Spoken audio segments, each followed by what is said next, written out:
For those of you watching on YouTube, please subscribe to the channel, like the video, drop your comments down below, and share the video if you can. All that stuff helps with the engagement and the algorithms. For those listening on Spotify, Apple, or any of the audio only platforms, please follow, give us a 5-star review if you can. But before we do, let's get into I said earlier, they're not really transfers because for the Man United section, there's not really that much to chat about. We're still working on the Xerxes deal, still working on the Delict deal, still apparently working on the Ugarte deal, and then there's some links with the same players that we've been linked with so far, Lenny Yoro, but nothing's really changed. I think Real Madrid are still in in the driving seat for that, and then tentative links with Mark Gahey and Branthwaite and stuff like that. So we won't dig into that, but we will dig into the kind of big piece of news that dropped this week around Man United, and that's Eric Ten Hag's contract extension. So it was all a bit vague, really. I want to get your opinion on it because there was news banding around before this official announcement that it was going to be a 3-year extension. The Ten Hag outers were losing their mind. The Ten Hag inners were gloating a bit, and it was all kind of a bit toxic. And then the news dropped, and I don't know if you saw the posts on social media or anything like that. It was just like contract extension, and there was no real information around like the length of the extension in the social posts. You actually had to click through to the website and read properly to understand that it's only 1 year that's been added to his original kind of length of contract. So his original contract was 3-year contract, supposed to end at the end of this next season, upcoming, the 24 to 25 season. And the extension has now added 1 year onto that. So it runs till the end of the 2026 season. So, I want to get your kind of rival perspective, Jonts, on what you think about this contract extension and whether you're surprised by the length of it. I was quite surprised. My 2 pennies before we get into your opinion. I was quite surprised.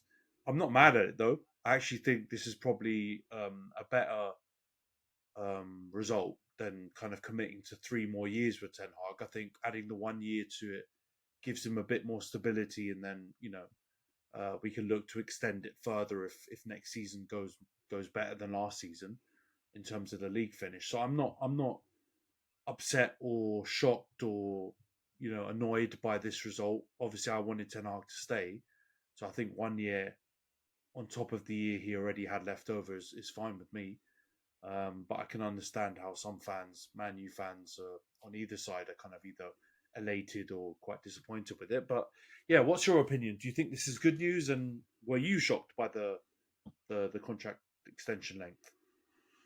I was a little shocked because the way that everyone was talking about it previously was as if it was going to be something longer and it was going to be like a real like we believe in you type of moment. But this, I mean, if I look at it from what I would do, this kind of makes sense. Like I would, you take his first season as kind of their first year in charge of Man United, even though it took ages for them to actually get over the line and own part of you and get that deal done. So it's not really fully fair on Ten Hag, but I guess if you had a new manager coming in for your first year as, under new ownership, you'd probably give them like a 4 year contract anyway. So if you take last season as being his first year, to give him a two more to really try and prove himself out and work with the teams and make sure that they're working well together and developing in the right way, this kind of makes sense.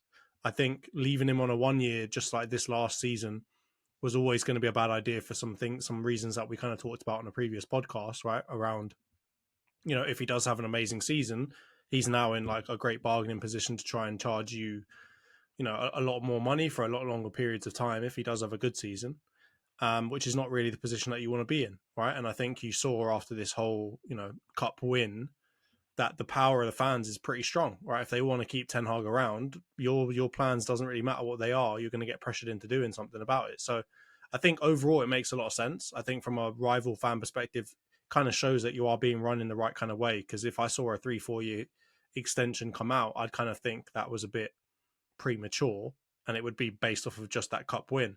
So I think it makes sense. I do think maybe if I'm Ten Hag, I'm probably a little bit miffed because you think, oh, I've got this cup win. I'm hearing news of getting an extension. It's probably going to be of a decent period of time. But yeah, 1 year, I guess, is maybe not a slap in the face to him, but maybe it kind of just tells him, yo, your job is not fully secure. You really need to prove it in the next couple of seasons that you deserve to be here, and then you'll get rewarded with a long contract after that. But I think all round it makes the most sense for the club and really for the manager as well, right? If the next season doesn't go well for Ten Hag, he's probably going to be looking for a way out and probably expecting to get sacked. So it makes a lot of sense to me. Probably gives the fans and gives the players just enough peace of mind about Ten Hag's future at the club, right?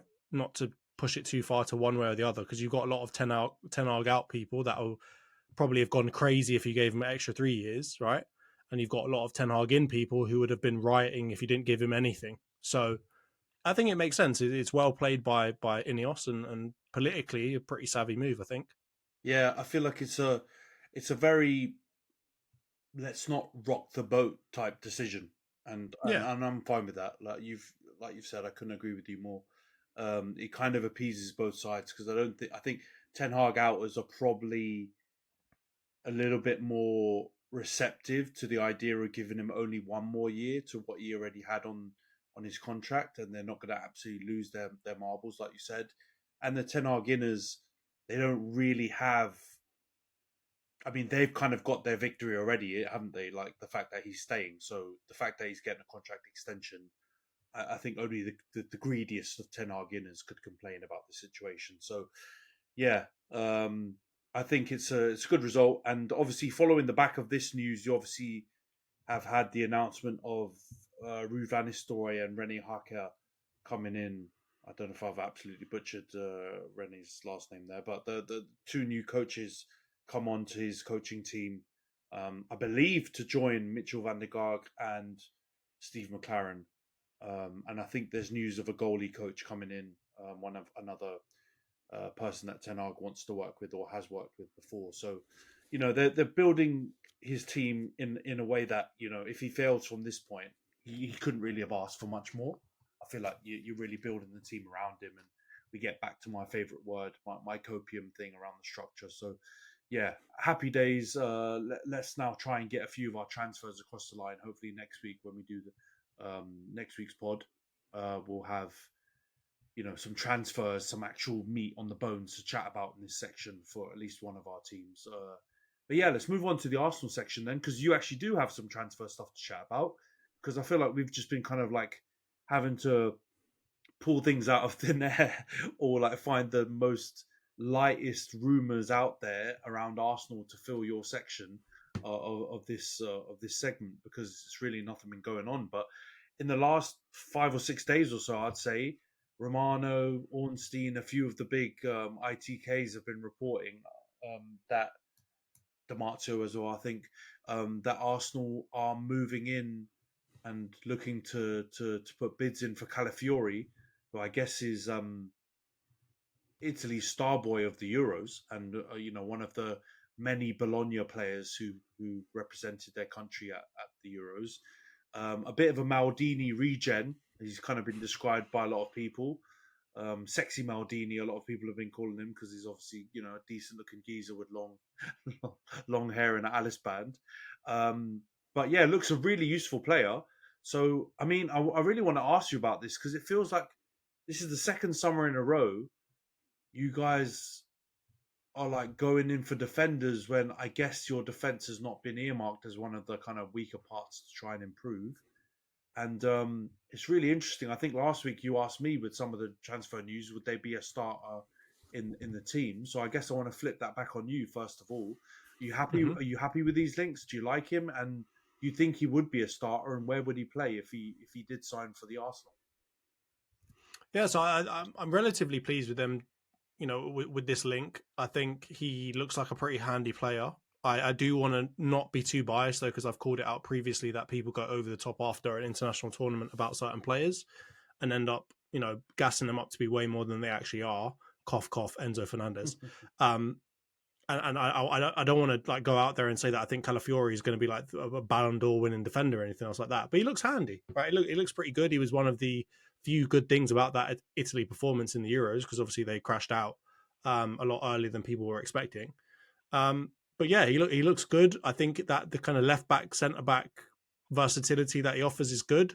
I am going to say though, I don't know if he's fully a starter because we've got people like Jury and Timber. We've got people that like Tomiyasu, for example, who appear to be good at playing those two positions. So he kind of fits into that mold of like versatility with the left and centre back position. So I'm a bit confused as to whether he would start.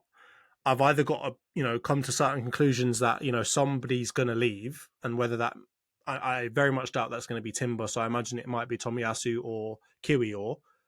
And then this is like maybe a replacement for that. But as you guys know, like Kiwior and Tomiyasu were never starters really in that team, right? They were starters when we had injuries and whatever else, but they were never really supposed to be that left back position, right? Zinchenko is really supposed to be there, but he's obviously had quite a bit of a decline recently. So it makes sense to go and get a left back position because that is somewhere that we don't really have like an out and out left back.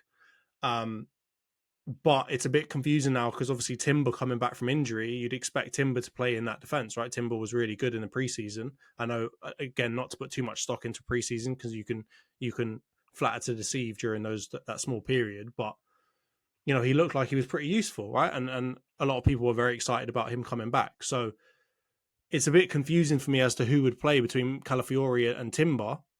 Um, but I imagine that Arteta will just have them battle it out and see who comes out on top, and whoever comes out on top starts, and whoever doesn't is going to be kind of versatility for the rest of the team. I did see some people say like, "Oh, we're going to put Calafiori as centre back and get rid of Gabriel." That will really get on my nerves. Like if we get rid of that or break up that centre back pairing, I'm going to be furious, right? And I don't care what Arteta's plan is in the future. If he does that off of the season that we've just had, especially if he's going to get rid of Gabriel, because despite Gabriel, in my opinion, being the better of the two defenders last season in terms of form, it seems to point in the direction that Gabriel will be the first one out of that pairing. So if I am to see Gabriel go out and Calafiori come in and then Jury and Timber play left back, I'm going to be a bit confused because it's kind of like the Ramsdale thing where he looked like he was playing pretty well. He has his iffy periods, but he looks like he's playing pretty well. And then you just replace him in the middle of the season with David Raya, who at the beginning didn't seem to be all that much better. So it's a bit of a confusing thing for me. It might be just one of those Artetaisms that you can't really deal with, and he's just going to do what he's got to do. But I really do hope if Calafiori comes in that he's earmarked for a left back position, kind of battling it out with Timber. But I can't say definitively that I think he would be a starter. Yeah, no, I hear you. I think it's a bit of a leap of faith, but I mean, I would only say that for us, right, as fans. I would imagine the Arsenal transfer committee and scouts and the hierarchy have watched him play umpteen times and have been following him for a really long time and must feel really sure that he's, you know, gonna. If we do sign him, it won't be off the back of just a tournament. It will be off the back of his form for Bologna, which obviously has been amazing because they've gotten into the Champions League, and there are about 4 or 5 big teams after him, and it seems like you guys have just nipped in there before Juventus, who I believe have been linked with him for months and months and months, and that was the place that everyone was expecting him to go. But Yeah. I think you guys have I've heard there's jumped in. some argy-bargy though between Bologna not Yeah. wanting to give him to Juventus though, which I'm happy to see because it's that Bayern Munich buying up everybody in the Bundesliga type of vibe Yeah. where Juventus just go and sweep up everyone's best players. So Yeah, and they're a pretty stanky club as well. As much as I loved Del Piero growing up, and you remember John, we used to watch Football Italia and all that stuff on Channel 4. Umpteen people have come out and talked about how Juventus were probably doping or doing some dodgy stuff allegedly, and then obviously they've been charged multiple times with Calciopoli or whatever that match fixing gate was, and all kinds of stuff. So they've had some legendary players, but I think institutionally as a club they're a bit stinky. So I'm not too mad, like you said, that Bologna have just said, you know what, screw you guys, we're not going to sell him to you on the cheap. You've got Premier League clubs that are willing to pay big bucks for him, so you've already nicked our manager because they've gone and taken Thiago Motta off them, and now you're trying to come back and nick our star boy Italian wonder kid. You can go do one. So I'm all for that as well. But in terms of the player himself, I think he looks really good from what I've seen at the Euros. Like you said, I don't want to just make my judgment purely off that because as fans, there's no chance we've been watching Bologna play loads, right? They've come out of the blue. So, but he did look really good. He looked like he was really front foot in terms of his defensive style. He'd come in and spray passes and play through the lines. Like he looked like a slightly less aggy kind of Lisandro Martinez in some ways, really, when he was playing for Italy. He'd come in, step in, and he was brave. And he looks like he's got a really sweet left foot.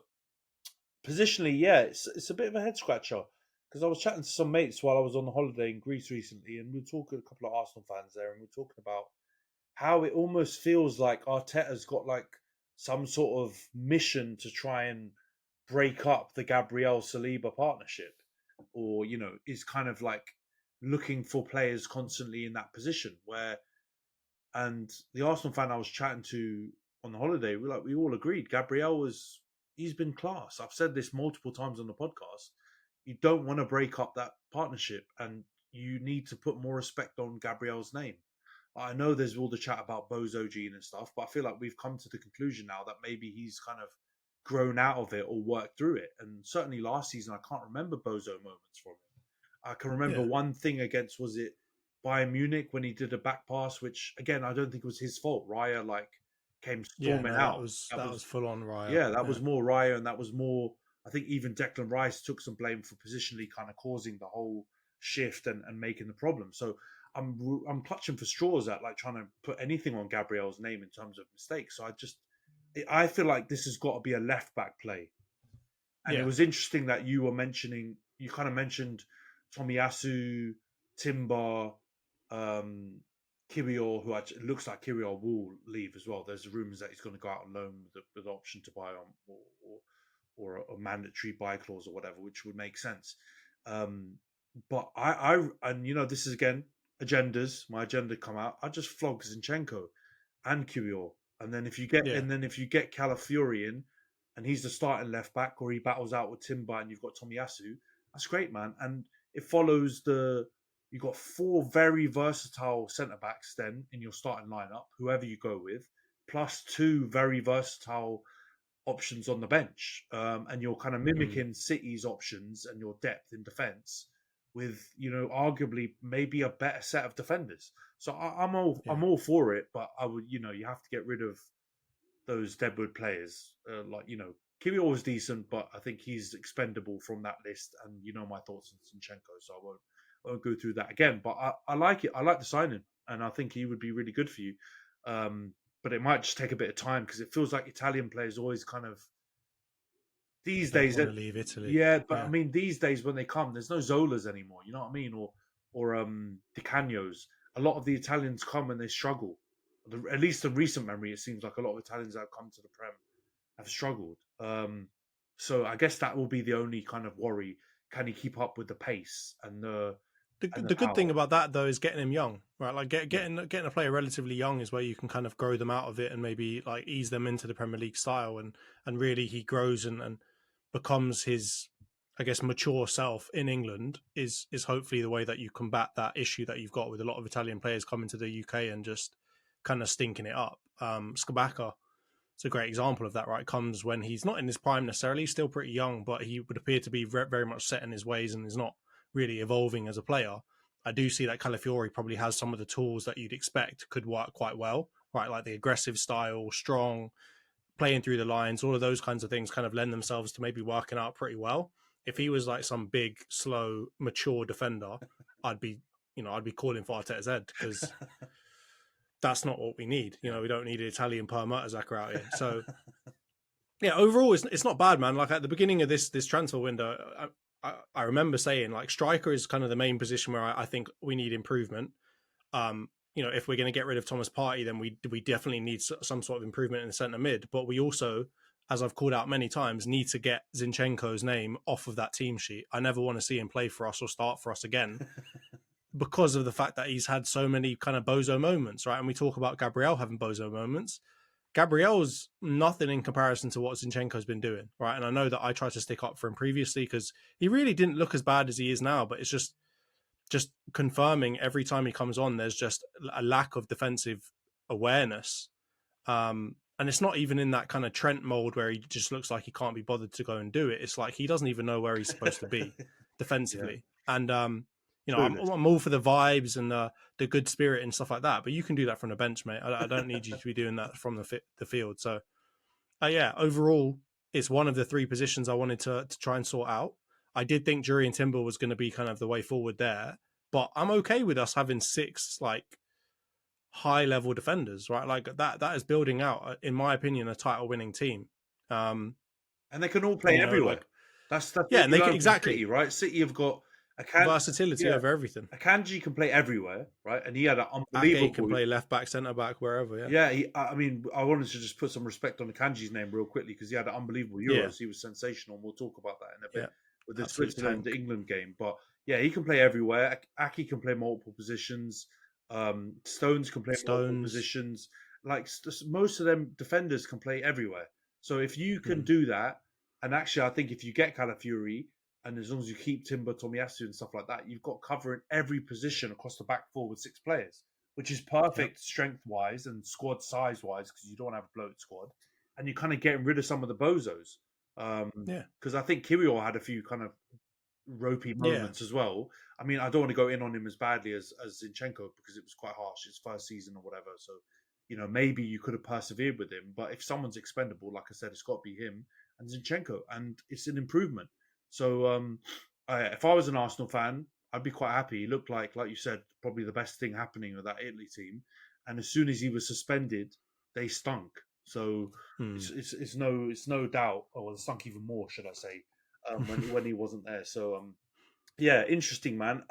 I would imagine, I'm hoping as well that, you know, we'll both have a couple of signings because it looks like that one's escalating really quickly, whereas ours has kind of been weeks and weeks. I thought it was a pie in the sky, man. Like I wasn't thinking like Italian young kind of star boy type of thing that they'll even let him go anywhere else but Italy. But to see that, because you don't see that many Italian stars really come to the Premier League, right? And I'm not saying he's a star, but you don't see like relatively high profile people from Italy come to the UK, especially if they're Italian, right? It doesn't typically happen all that much. So when I saw it, I was like, oh, that's got to just be a rumor. There's no chance that that's actually going to happen. But it definitely does seem like it's real. And I really underestimated how much Bologna hate Juventus. Yeah, I was going to say, either this is like major Italian beef, like mafioso type beef, where they're just like, I will not work with you guys and I will try and do anything to hurt you type vibes from Bologna. Or, you know, it's a Sandro Tonali thing and he's just got a big ban loading. So prepare yourself if the big news drops that man's got had thousands of £1 bets on all the Italy games and he's about to sit on your bench for 6 months. But yeah, we're going to have to ship him to Brazil so he can actually play. Yeah, like Paqueta, right? But yeah, I doubt, you know, fingers crossed, and I'm sure that's not the case. It seems like it's just you know, it makes sense as well. If a Premier League team comes in with the big bucks, I can see why the clubs would want to sell to the Premier League. But like you said, it is a player thing where generally a lot of the Italian, you know, up and coming players like to stay in Serie A and just move to the bigger teams. So it's very encouraging to see that he's looks like he's really wanting to be a part of the Arsenal project, and you know, it's good to get some more Italian ballers in the Premier League because early Premier League days we had some, and I feel like we're kind of missing some of them now. So yeah, let's see. Hopefully next week, like I said, we'll have some confirmed transfers to rave about, and we can dig into kind of what we think they'll be at our teams.